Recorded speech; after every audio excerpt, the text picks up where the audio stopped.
Welcome everybody. Good morning. Thanks for being here. I know you had a fantastic dinner and a late night. Thanks for being here today. So today is the last day of the conference, and we have another theme. We had what is the meaning of transformation on the first day, social innovation and transformation. Yes. Today we want to complicate this a little bit more, right? We want to talk about how do we make transformation just, deliberative, and equitable. So I have some quick thoughts for us this morning before we move into a panel session right in 10 minutes from now, and basically bring in two big elephants in the room. Of course, they have been here from day one, and sometimes they loom more clearly than others. And one is poor people and the massive inequalities in the world. The second is the oil and its power, interest, and value shifts that it does to all of us, for those who have it and for those who want it and who may need it. So 3 thoughts to add to this is that transformations can be good or bad, and that even transformations that might be deliberatively good, can be transformed in bad. There is a lot of bad consequences following from good intentions, and this is extremely important for us. And history teaches us that there has been a lot of processes where slowly they have built up towards massive change and very fast move towards change that we may not wish to repeat in history, such as Nazism, but also the good processes that have resistance, dispossession, conflict, losers and winners, at the same time as they have histories of success. We heard a lot in this conference about collective action, and indeed it's extremely important and central, but also it's important to understand that very often collective action of small groups is not sufficient, that we need systemic change, the change from the global norms that create the structures, that create the vulnerabilities, that create the marginalization. So that's my first thought for this morning. The second is that all actions and all change processes are underpinned by intellectual and by moral thinking. We have also discussed this, and to me those are interconnected. On the one hand, we need the role of the sciences, we need knowledge, and we need all types of knowledges, and this has been very clear. But particularly so when we want to have this transformation deliberatively, meaning democratically, and just and equitable. Those issues become fundamental. We need all the sciences, and we need all the sciences working together. But the reality check is that this happens not that often, and that the structures that create the knowledge systems are set up for the contrary, which is fragmentation in Oslo and in many places in the world. So we need to pay very careful attention to how this fragmentation of knowledge and the dominant epistemologies of the North and their framings pushes us into a particular direction, even when we have very good intentions and very good plans for transformative processes. At the same time, there is always a morality packed into it. Sorry, all knowledge and all intellectual thinking is normative because that's who we are. We are human beings, right? And this morality can be the ethic of the market, the ethic of efficiency, the instrumentality of changing things and values without any wavering between one or the other. That's one ethic that is fundamentally packed into a lot of the intellectual thinking that we see in many of the responses to climate change today. But there is also the self-righteousness of those who think they are already doing well, that I would like to question, and that I think is important to question. And the ethic of the kindness, of the solidarities that happen every day, these small acts and the big acts of kindness and solidarity that maintain communities together, communities that are physically together, communities that are very far away and very far apart. At the same time, acting shifts those values. I do not think values come from thin air. Even people who have very strong religious beliefs have values that shift because they depend on the structures, on how we are socialized. And this shapes our beliefs individually and collectively, institutionally, social practices. Those are very important factors to understand what the values are that we have.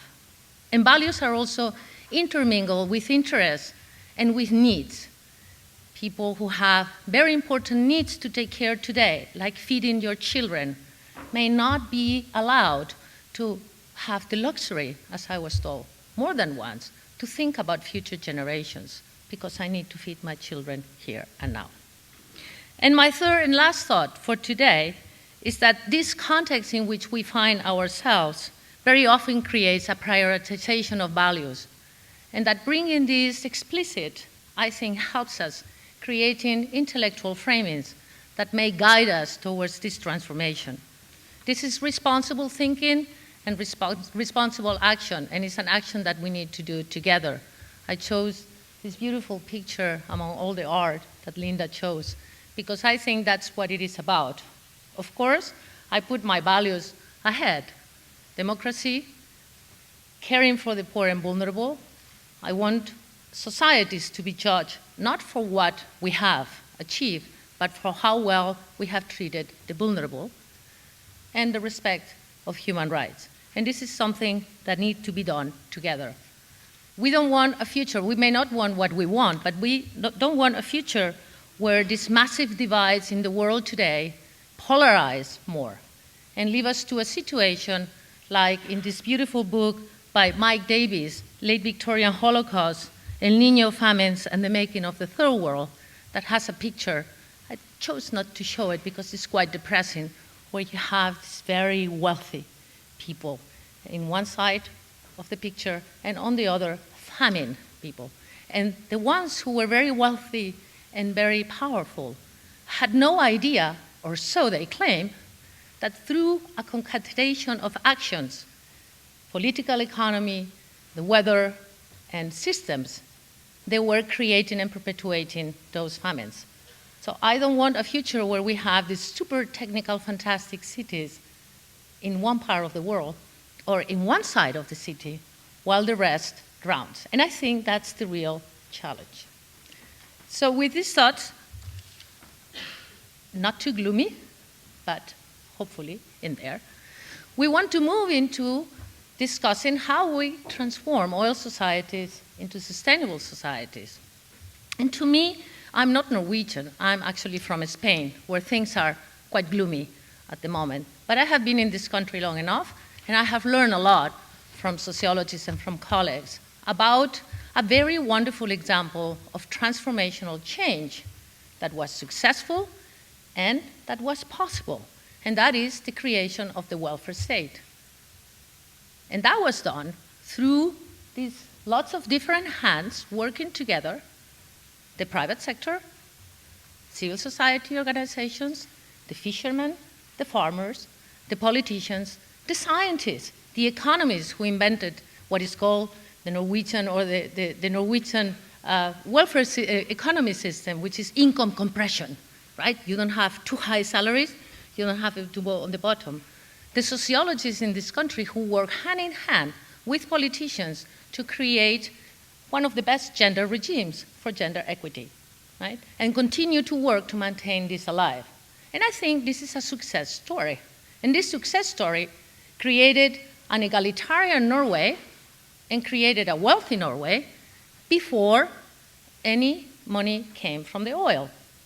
Because many people think that, the welfare state is being fed in by the oil. That's not true. Now, might be the case, and the challenges are different, but the history is actually the opposite. So we move to this panel right now, and I would like to introduce you the co-chair with me this morning, Marius Holm. He is the director of CICERO, which is a Norwegian NGO that is promoting very actively zero emissions. Marius. Thank you, and I'll have the honor of introducing the panel for today.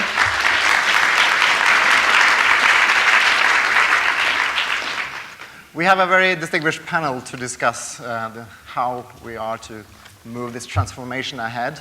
And let me introduce you all, and please take your seats while I introduce you. We have Stein Jensen, Managing Director of DNV Climate Change Services. We have Paul Hawken, environmentalist, entrepreneur, journalist, and author. And we have Lan Marie Nguyen Berg, who represent SPIRE, a youth organization working for development and sustainability in the developing world.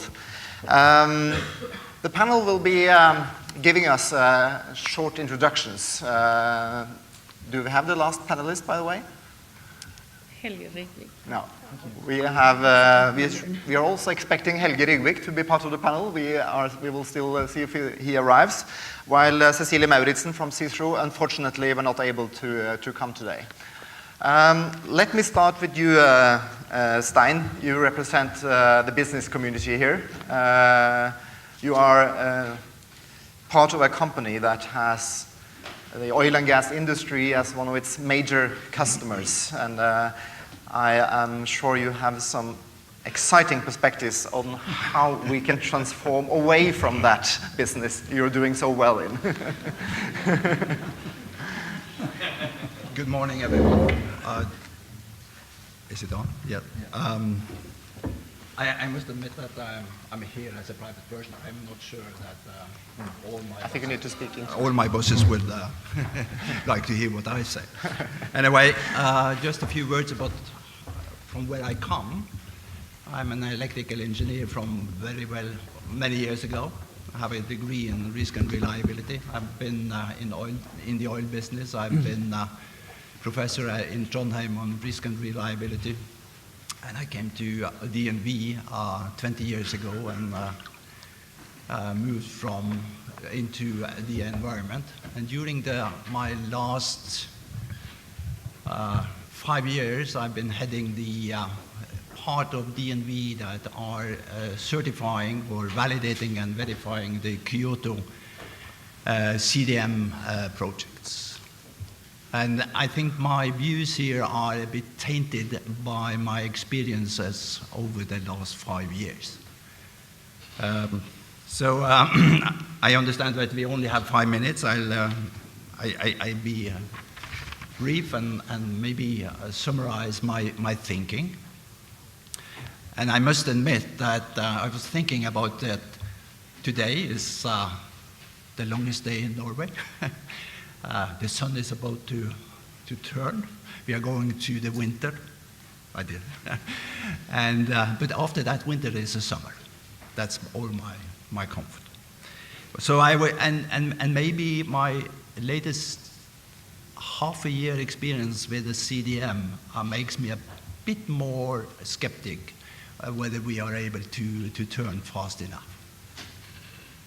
Anyway, I think that we need to be more consistent in the message that there are serious limitations to how much CO2 can be stored in the atmosphere if we are going to stay within the 2 centigrades. The fact is that there are already 5 times more coal, oil, and gas in the books of the stock market and for Esso, Exxon, and for Statoil, and so forth, that can be produced. And that is very unpleasant for us Norwegians to think about that. If we really believe, and if the governments believe that we shall really stay below 2 centigrade, then maybe we can only produce 20 to 30% of that value. That will be, if that is realized by the stock market, that will be the greatest financial bubble that we ever have seen.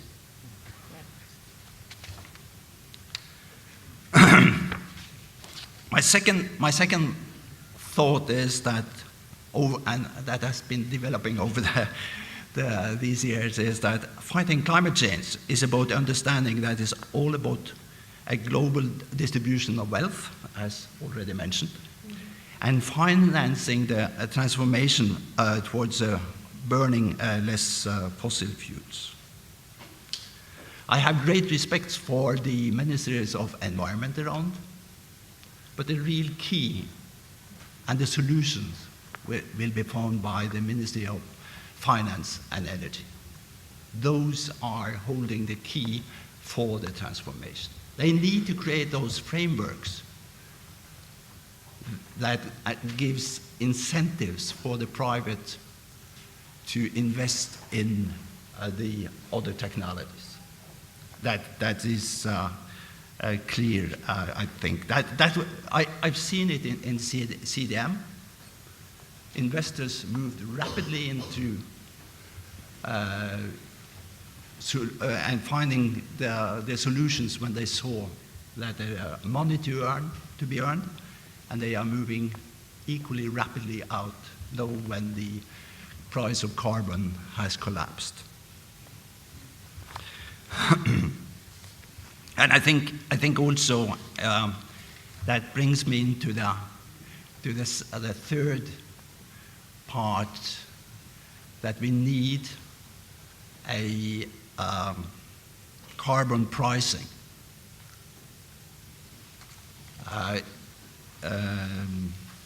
Or carbon pricing mechanism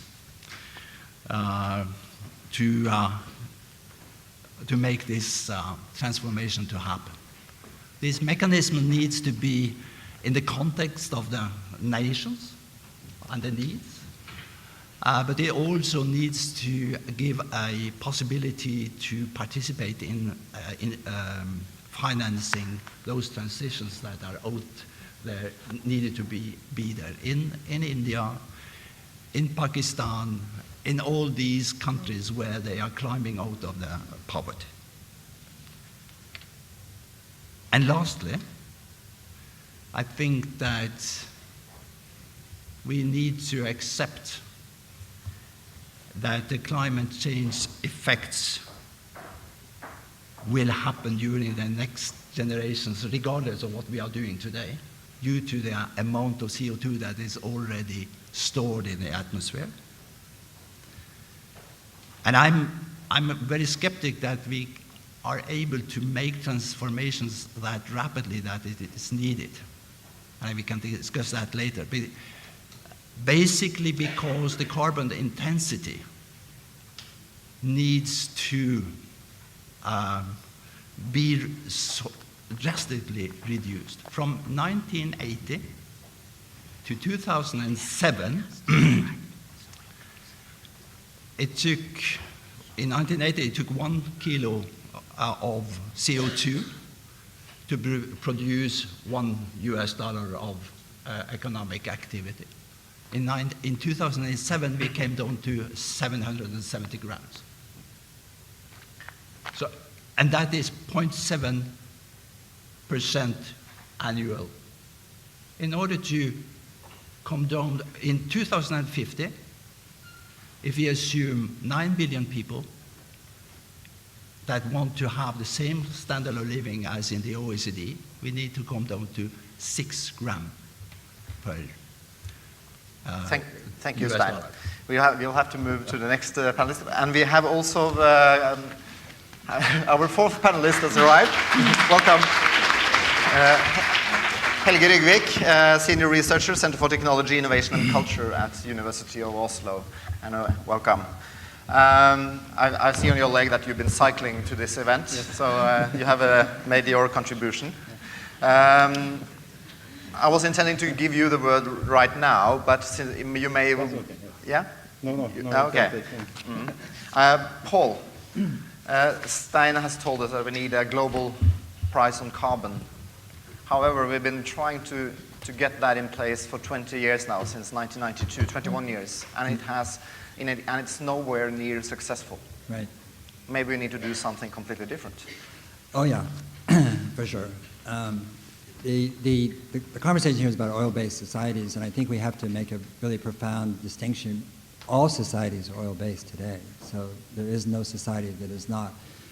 An oil-based society that is an exporter, that has a 5 million population, that's not diverse, that has extraordinary governing principles and cultural values such as Norway, is so unique in the world as to be like a rare bird.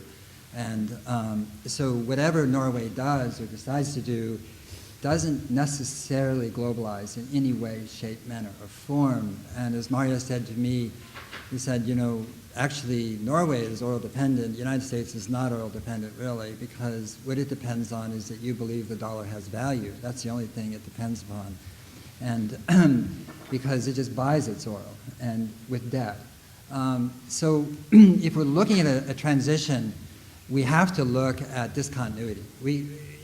And you just pointed out perfectly well that if we actually think in terms of the increments that have occurred up to this point, then our fate is sealed. So we have to think of what are those factors that will precipitate real discontinuity. And actually, when you think about those societies or those countries that are most interested in making a transition away from oil, they're the poor countries, so-called. I mean, I don't think there's poor people, there's countries that are impoverished. The term poor people doesn't sit well with me. But in those countries, there is a hunger for a transition, a hunger for alternatives.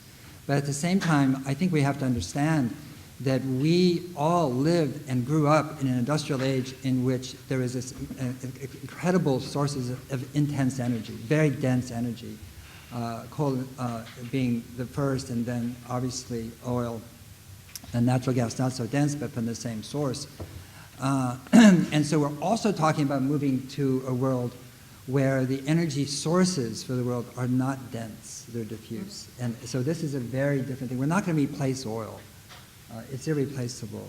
And we're not going to replace dense energy in any shape, manner, or form that I know of. But what we can do is rethink and say, we have to think in terms of, and John Thacker mentioned this, the word design has become much, sort of mangled, but you have to reimagine what a society looks like that is a 2,000 watt society instead of a 10,000, 12,000 watt society, which Norway and America are. And so we really have to think about, and the idea is that if we go from a 10 to 12 to a 2,000, it's poverty, it's joblessness, it's, we've lost programs, we've lost support and, taxation. But that's because we're taking the present or the past and projecting it into the future, and that is not design. And design flourishes with obstacles. It flourishes when there's constraints, and design never does well with license, with freedom, with lots of money.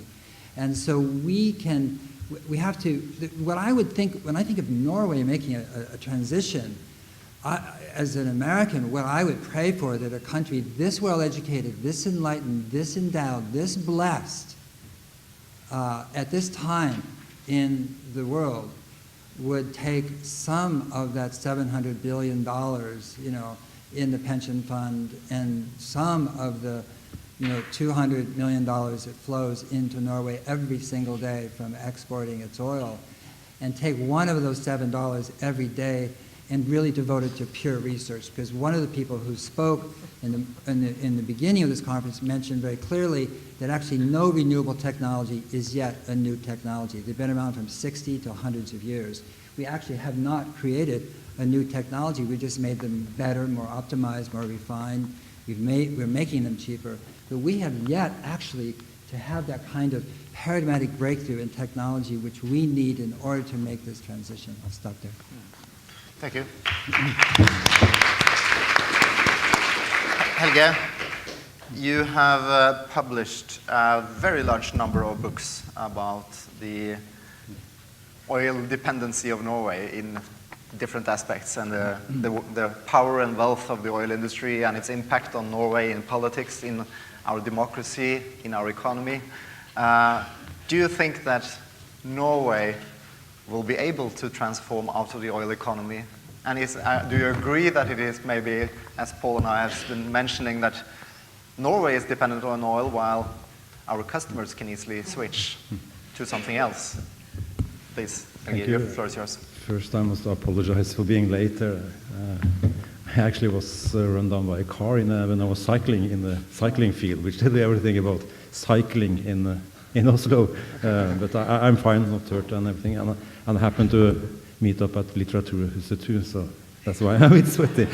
But okay, yes, the question is essential. And when I talk about the Norwegian oil experience outside Norway, I always have to struggle by this conception of people thinking Norway is so fantastic. And I used to use one example just to make that concrete and how problematic it is.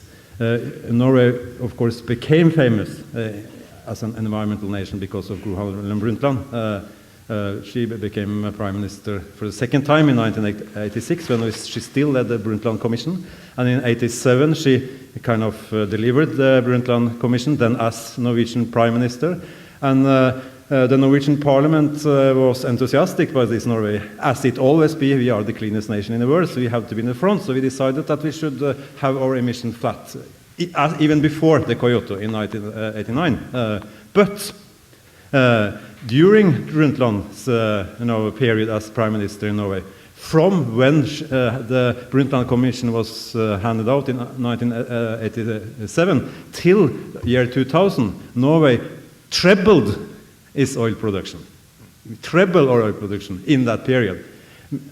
And that was, in historical context, that makes it becomes even stranger in the sense that Norway actually started its kind of tour or adventure into the oil world by saying that we should have a moderate rate of exploration and production. We decided that in 1974, and it was the main kind of buzzword connected to Norwegian oil policy up till 1988. In 1988, the Parliament decided that we should have the investment flat on the oil production in Norway. But at once we learned to know how important climate was and how problematic pollution from oil was. We decided to treble our production. And I also say that, of course, the driving force here is the underlying economy. But in a sense, it also is a question about the environmental movement and all the actors who, to some degree, was caught by the whole regime was developed around the Kyoto, which had this only focus on not production, but consumption.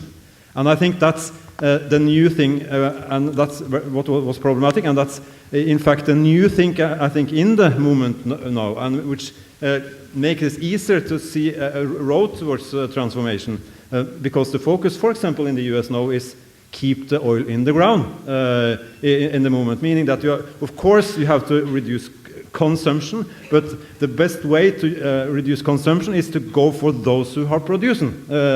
And that's, for example, in the US now, the main struggle is about the pipelines from the tar sands, etc., which is an activity where we go for the technological structures to bind us up to a carbon future, which we can, which is much more difficult to escape from when things are there. Just to summarize, can we do something fundamental in Norway by that starting point? Yes. In Norway, we can halve our production tomorrow of oil without having any economic problem. We will still have a large surplus. We have already an oil fund, as it's mentioned here, which we can use to fill that gap which that will create in the economy by some oil workers and others becoming redundant, because we can make a large investment in clean energy. Of course, we have to research, but we have actually increased the research in Norway during the government we have. But the problem is that we have a lot of research but no activity. So those who research, they have no environmental friendly activity to research on, because the oil is filling the whole economy up. So if you don't reduce the activity in the oil sector, it's not possible to change anything in Norway. That's will be my conclusion. Thank you.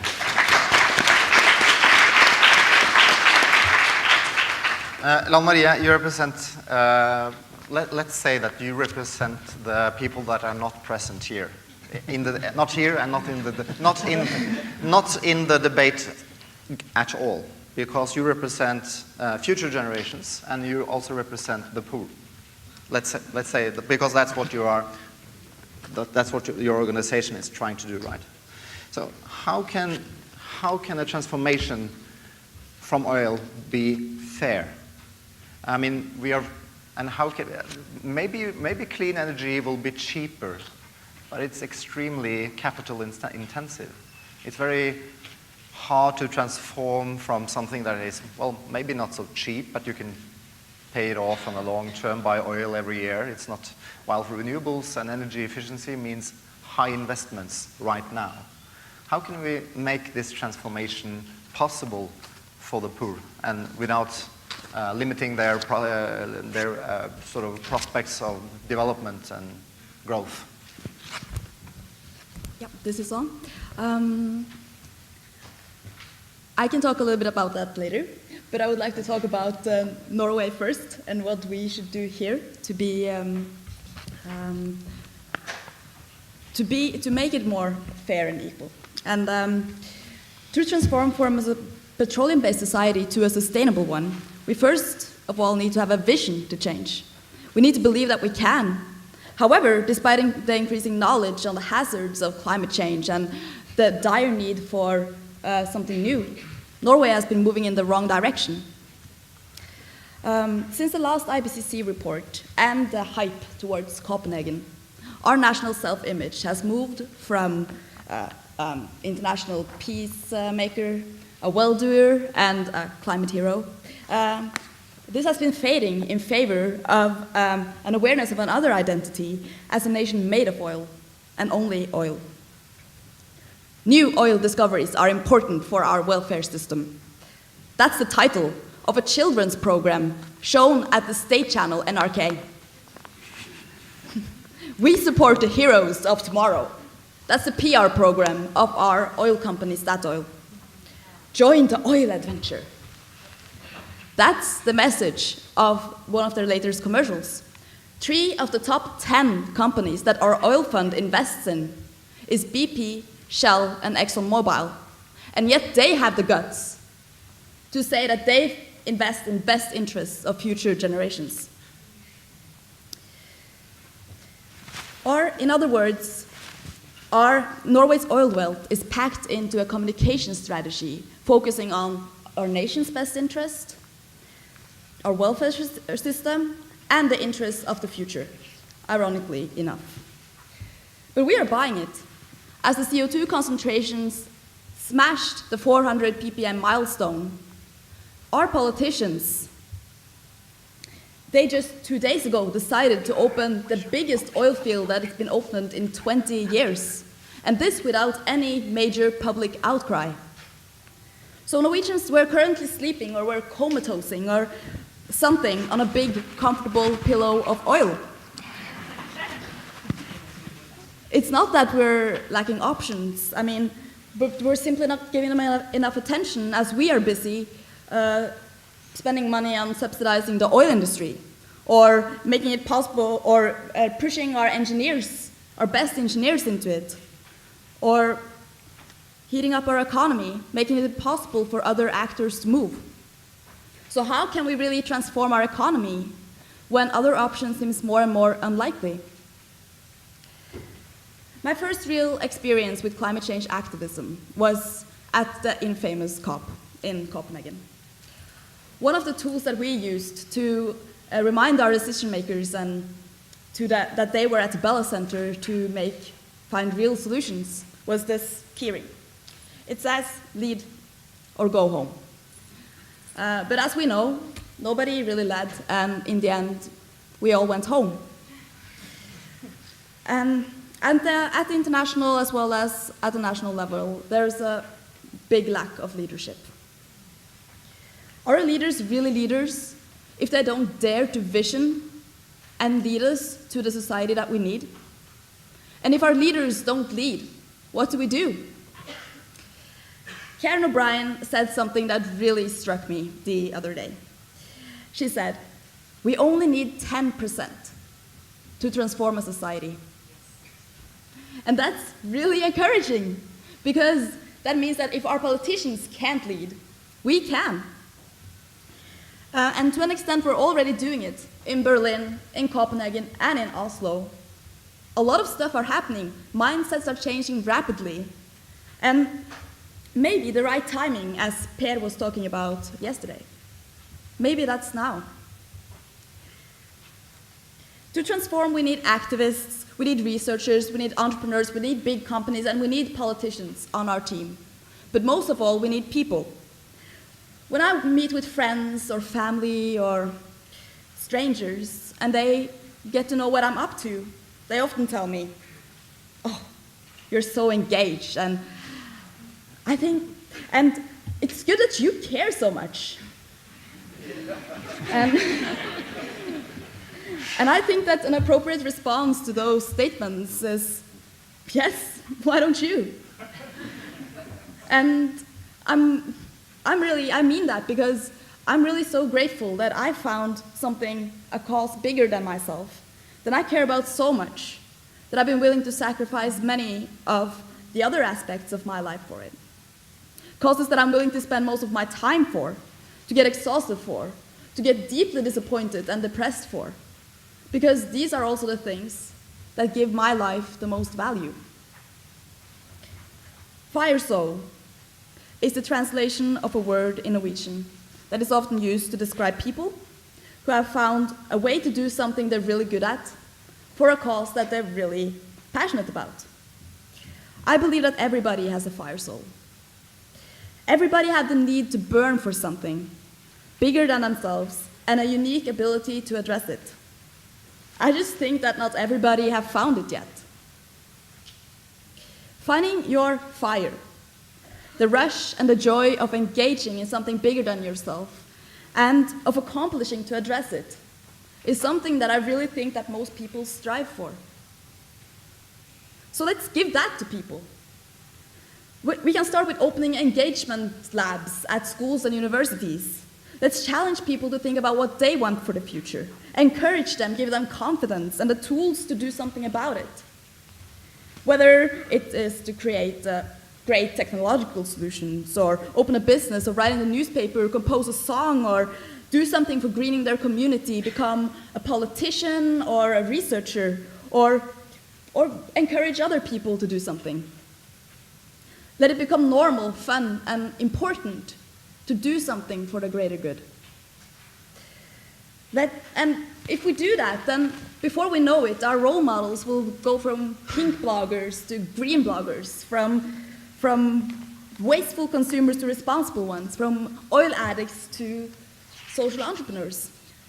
And we will have powerful stories to tell, probably more powerful stories than any Norwegian oil adventure. Yes. Woohoo!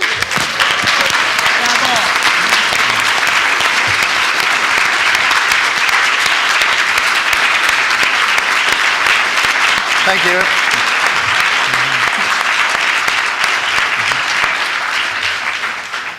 Lan Marie, a very well-known Norwegian climate thinker, argues in places like this that democracy is standing in the way of climate progress. I think you have proven him very wrong. Thank you. I would like to ask the panel one question. Please be very brief in your answers. We've been into this carbon bubble, right? We can only produce like 5 out of 6 of the carbon already in proven reserves. So basically we are betting against a successful climate policy when we invest between 5 and 10% out of our GDP in new oil and gas fields. Do you think that the political power connected to protecting those investments is a larger barrier towards success than the lack of alternatives to oil? Helge? Yes, I agree, actually. But at the same time, I think the answer to that is that there is a potential force which is stronger than that barrier, and that's the mobilization of people. We have to admit that there have been some despairs for some years, especially after Copenhagen, because it was a momentum coming to Copenhagen and it was falling down. But I'm very convinced that we now are in the start of a new movement. And we have always to think, when we think about this issue, we have to remember that this is not an all thing. The climate thing is not an all thing. It has been going on talking about for 20 years and more now, of course. And it's a feeling that it's going in the wrong direction. But the essence is that's a problem from the future, and means that it's coming closer and closer to us, and it means that it will at some moment have to make some mobilization and a reaction. And we are now in that situation that we have to prepare for that, actually, and we have to have the best argument and the best strategy how to change when things are going to move again. And one part of that is a new campaign, which I may talk about next time I come in. Yeah. Paul, what do you think? I think that when I think about COP15, I just think it's emblematic that we keep looking for love in all the wrong places. Leaders of 182 countries could not agree on child care practices, and we asked them to agree on basically changing away from carbon-based fuels and basically without alternatives in place. I mean, for them economically in most cases. And then we were disappointed that they didn't agree. We shouldn't be disappointed at all because it was a fool's errand, in my opinion. And I feel like there is change coming. It's very powerful. Mauritzen just embodied it in front of you. But I don't think it's going to come because I feel like even in democratic countries like Norway, semi-democratic countries like America, and non-democratic countries and so forth, they're almost all, without exception, corrupted by the momentum and the inertia of money. And the reason you're investing 10% of the GDP into more, because it makes money for so many people now, and so the threat is in the future, but making money that way is in the present. And that momentum has corrupted the political process globally. So if we're looking for vectors of change, we cannot look to concentrations of power. We have to look to concentrations of wisdom, of spirit, of souls on fire. And that is happening. I just don't think we don't pay attention to it well enough. Thank you. Thank you. Thank you very much. We're going to...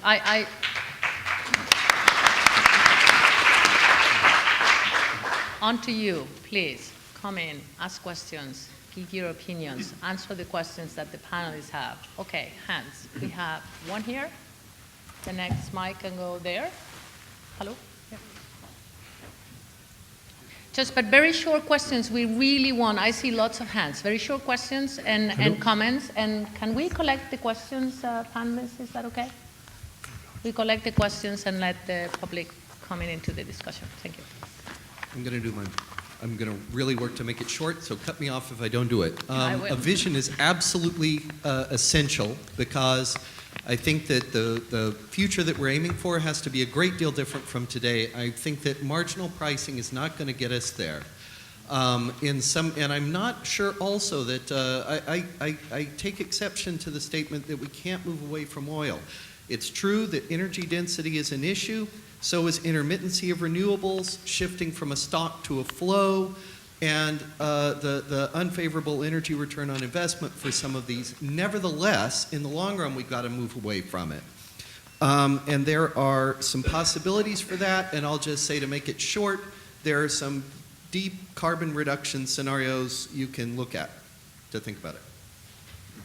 Thank you very much. We take more questions. Is that okay? We had here. Yes, my name is Finnbjørn Hallund. I'm working in a network of organizations called Climate Election 2013.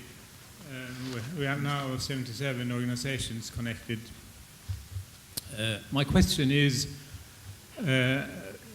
whether we can do as Costa Rica. If I'm not incorrectly informed, in Costa Rica there has been a democratic process deciding that the oil in the sea and under the national parks is not going to be drilled up. We will not have oil production in Costa Rica from now on. That's the decision made. And Ecuador is another country in Latin America where they have made a similar direction. They have even asked Norway to support by the oil fund to keep their oil in the ground, not to produce it. That is not good enough for the oil fund. They are not earning enough money on that, perhaps. But couldn't we do like these relatively poor countries, but similar in number of inhabitants to Norway? Thank you. Thank you very much. We have somebody here. Yes, I have a question to you, Anne-Marie. Can you introduce yourself also? So I'm Anna Emelin from Stockholm Resilience Center. And yeah, I heard you say give youth the opportunity to a chance to find their fire. And I'm wondering if these 3 days with scientists, if you have any idea of what scientists can do in this, what can we do to help youth find their fire? Thank you. We take one more question. Hal? Yes, Hal Wilhite from the Center for Development and Environment. We're Lon as a student. We're very pleased to have you as a student there. Yeah, what's going on in Norwegian national politics? Environment and oil is not an issue. We have an election coming up in September, and it seems to me that we have a democratic crisis in Norway because these are issues that are not even on the table. If it's really true that Norwegians at the grassroots level want to change, why is this not something that is a political issue in Norway, where we now have an oil minister who I would say is an oil guzzler, and the fact that neither the reigning left parties or the right have come anywhere close to acknowledging climate change as a Norwegian domestic issue seems to me there's some kind of democratic crisis, and I'd like to have a comment on that. Can we take more questions, or shall we pass? Yeah, I know. I was going to ask the panelists whether can we take more, or you want to sort of go. Maybe best back? to take them now. We will take more questions in a second. Yeah. Okay. I think I will ask you to sort of put your finger in the air to answer, but try not to answer everything, all of you, because maybe we should start with Costa Rica, Helge. Yeah, why can't we do that? Yes, and Ecuador, and I actually been visiting Ecuador and talked to the when they decided to have the new law about this issue, and I was very impressed, and I was asked there to say in the parliament that they should leave the oil in the ground, and I said it's a bit problematic for me to say that coming from Norway. I can just say that I'm very impressed by you, since and because of that actually they were the one who made it so important for me to struggle against opening of Lofoten and Vesterålen, because it made it so important for me, because they asked me, do you in Norway have an area where you have decided to protect the area from oil production forever? And I had much to say, we haven't. It's very concrete. I'm now coming in very few weeks. I will have a book out on this as part of this campaign, 100,000 climate jobs, where I go very concrete through what we can do. I can't take it there, but simply reduce oil production at once.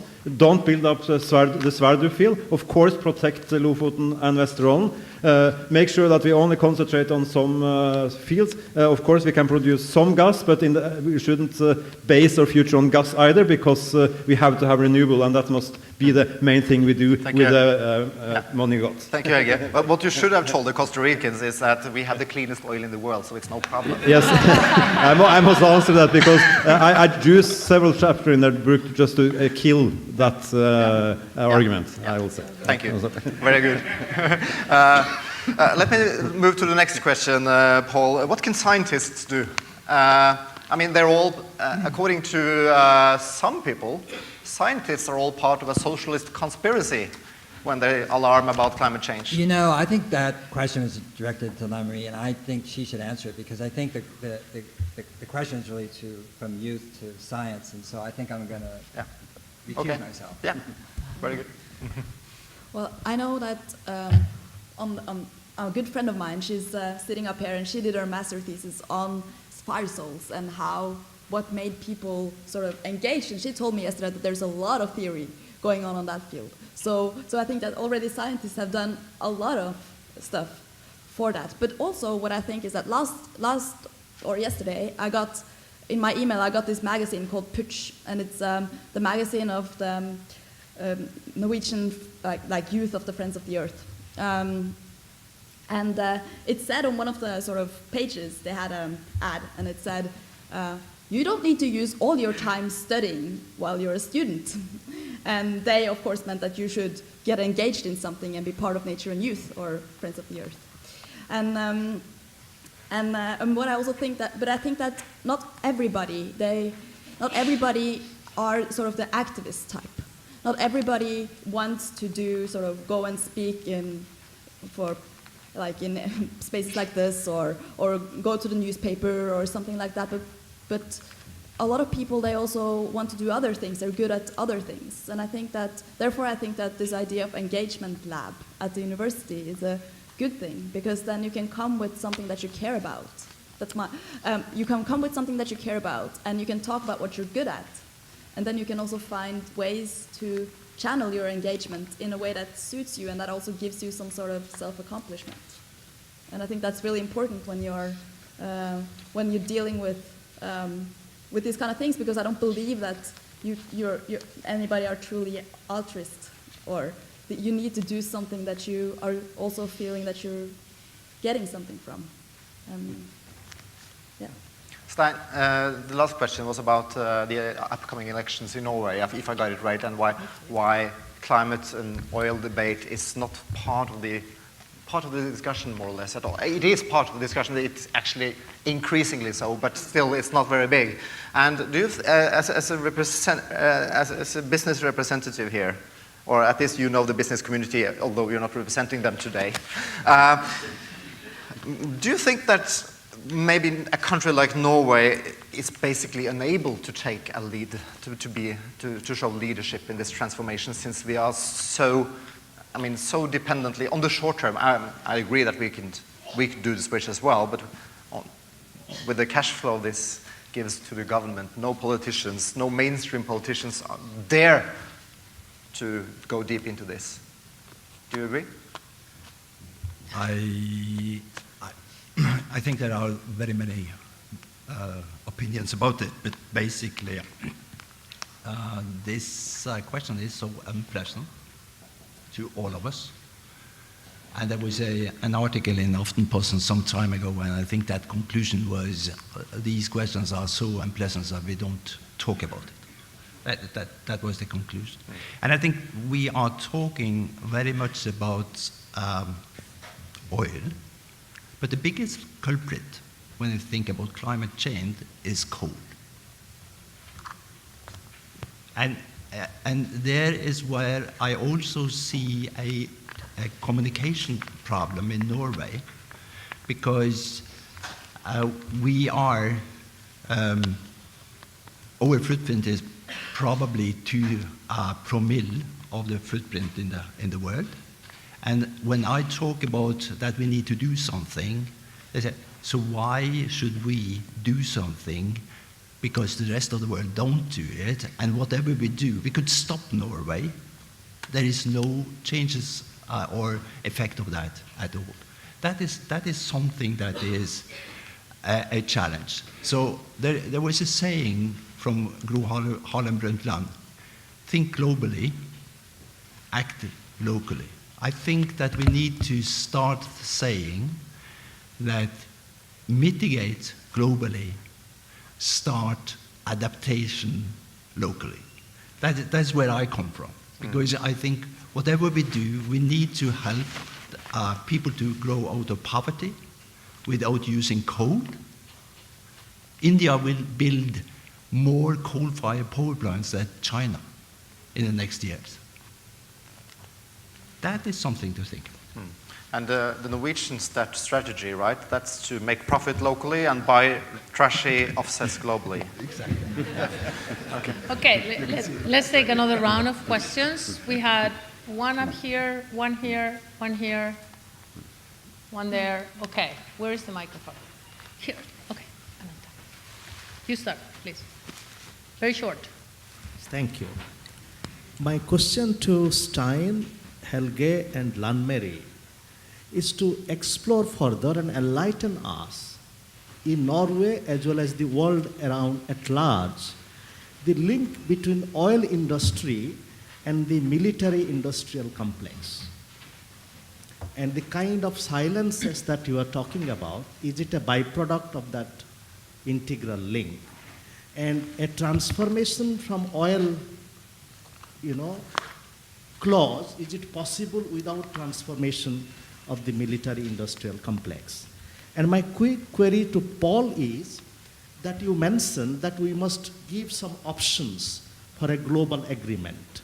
So could you kindly elaborate what are these options that we could not offer at Copenhagen? Thank you. Is the microphone somewhere already? Hi. Please. John Thacker. I just carry around with me a very large, a third elephant in the room perhaps, which is that for 80 to 90% of the people in the world, the oil is locked in the ground today because they don't have access, they can't afford the products and services and infrastructures that oil buys. So they are already in the lead. So my question is to the panel is how can we stop imagining that we're in the lead and have to kind of change ourselves when for 90% of the population they have already reached the destination of living on 10% of the energy that we do. Thank you. Okay. And then here. Thanks. I read Paul's book on the greatest movement that the world has ever seen. And I think that Lan's contribution shows that the latency of popular engagement is very, very hard, and it's everywhere. It's amorphous, and it's important that it is everywhere, and it's hopeful that it exists.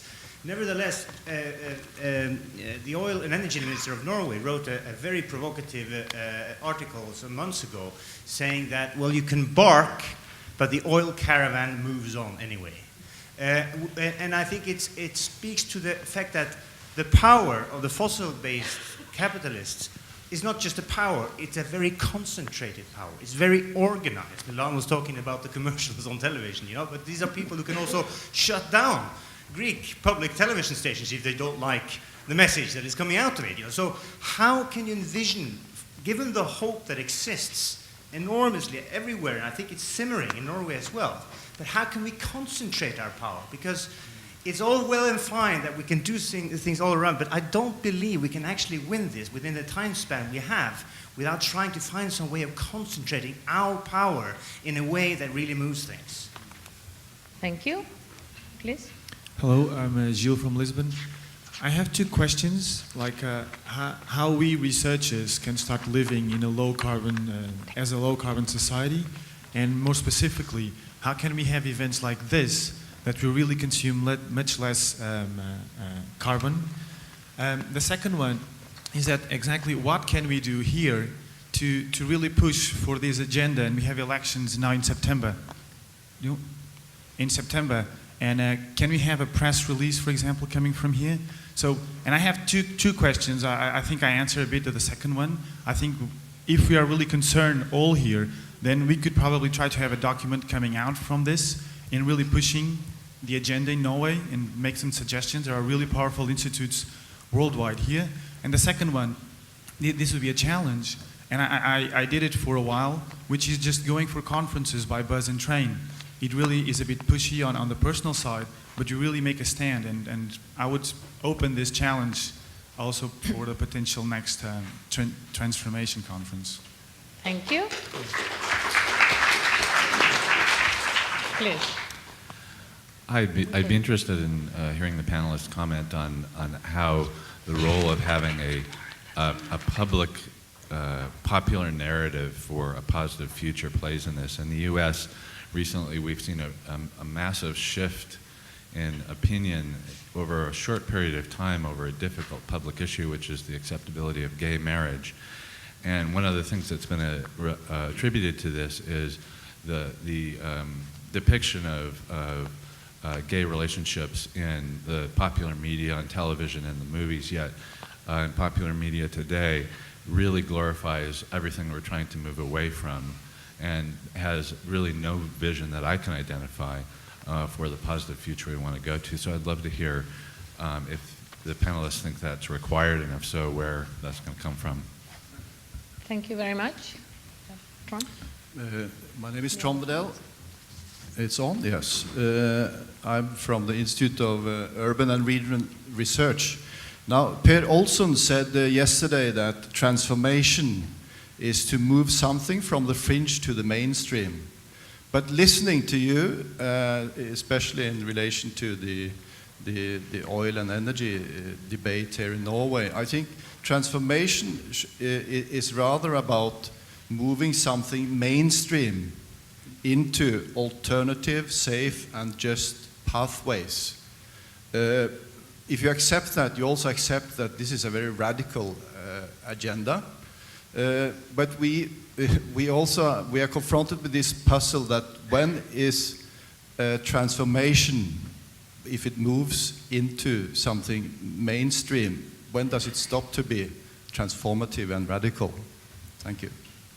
Okay, last question. Is there any other hands?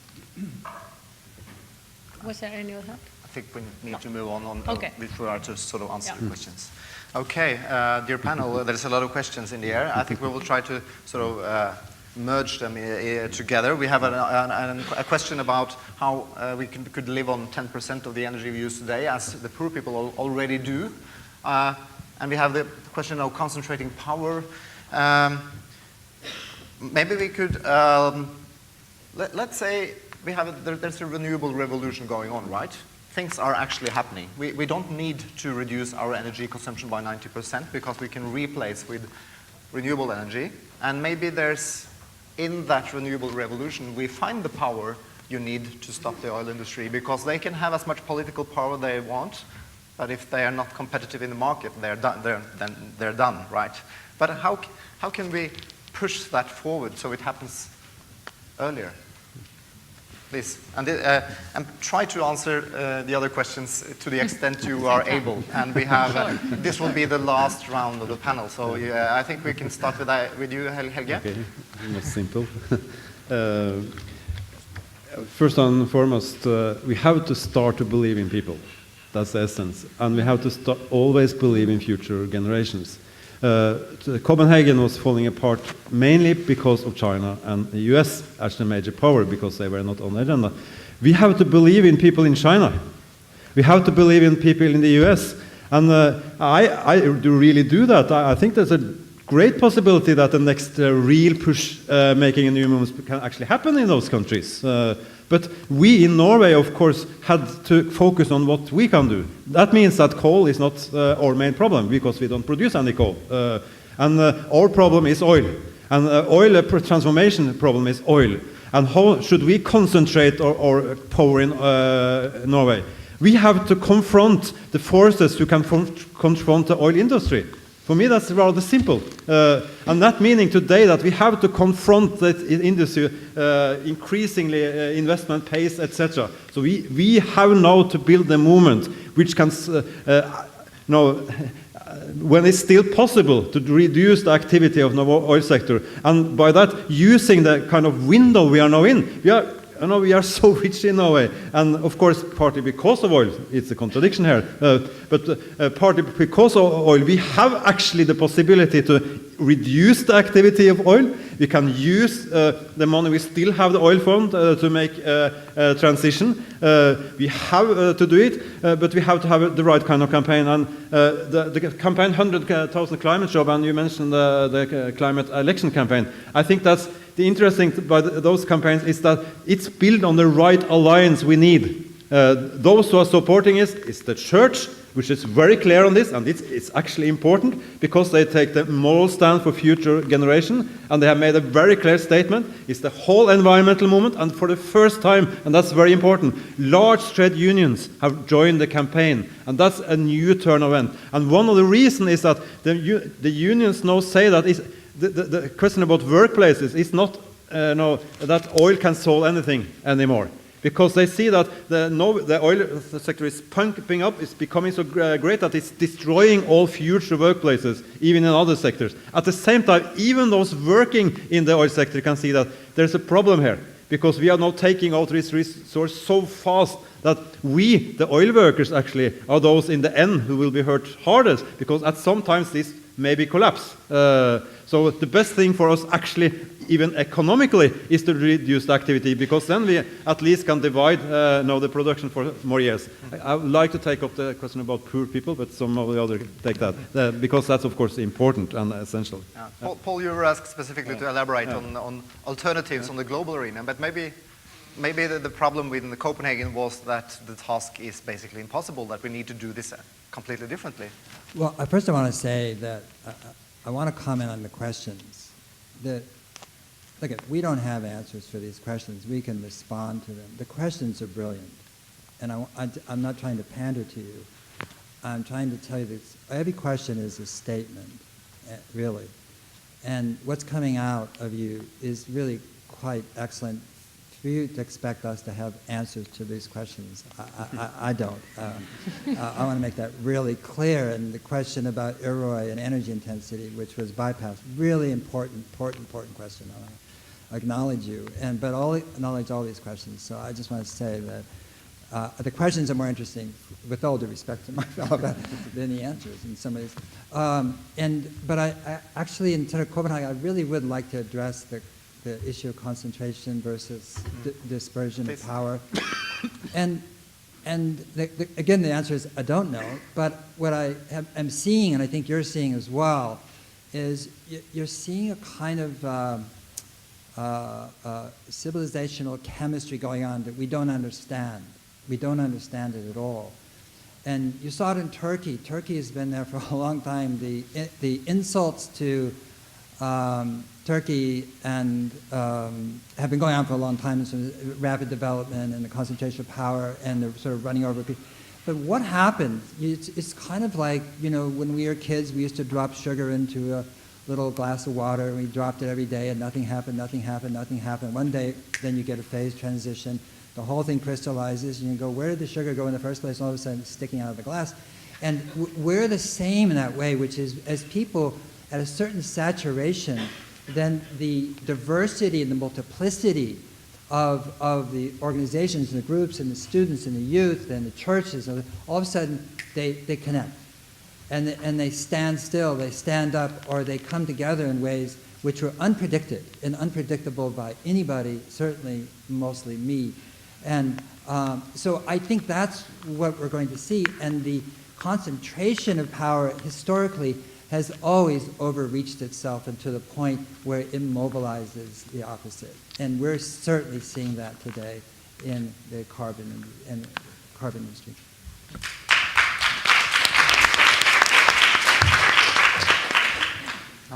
When it comes to the world's poor, I would just like to crush a myth before I start, and that is the one that Norwegian oil is for the world, like we need to pump up Norwegian oil to give it to the world's poor, because we're not selling it to poor countries. We're selling it to rich countries so that they can continue their lifestyle. So that's the first one. And then the second one is that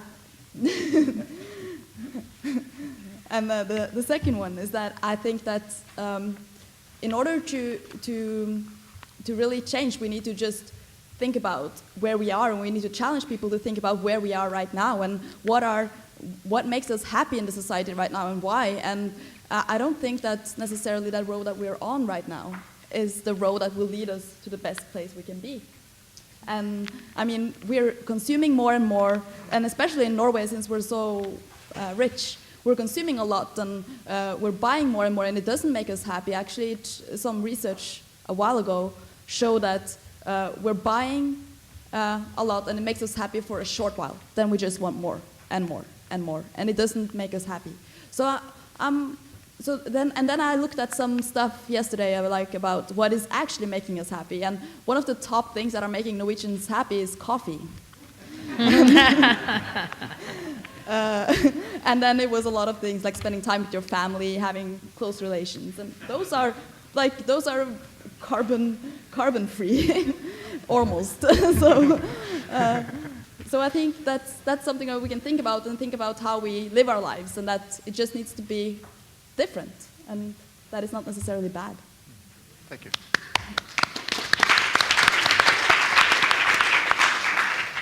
Stein, feel free to comment on the questions you feel. There were very many questions, and I think I will, as a grandfather, I need to have hope for the future, and I'm sure that sciences and scientists will bring up solutions. And we have already quite a few opportunities to replace the fossil troika, because for me it is not about oil, it's about coal and gas, natural gas. However, my concern as a grandfather is that this transformation does not happen fast enough. Because we are talking about a major transformation that needs to happen within the next generation. I have spent 40 years in the industry. I haven't seen those changes happen through those 40 years. And when looking into the history, in the US, you had an increase in efficiency in the industry during 125 years of 10 times. We need to have much more efficiency out of the energy that we are using in 30 years. Maybe some industrial countries and societies can move that fast. But I'm not sure that the rest of the world will move that fast. And to the question whether we can live on 10% of the energy that we use, well, for a certain part of the northern part of Norway where I come from, that will be very cold during the winter. Thank you.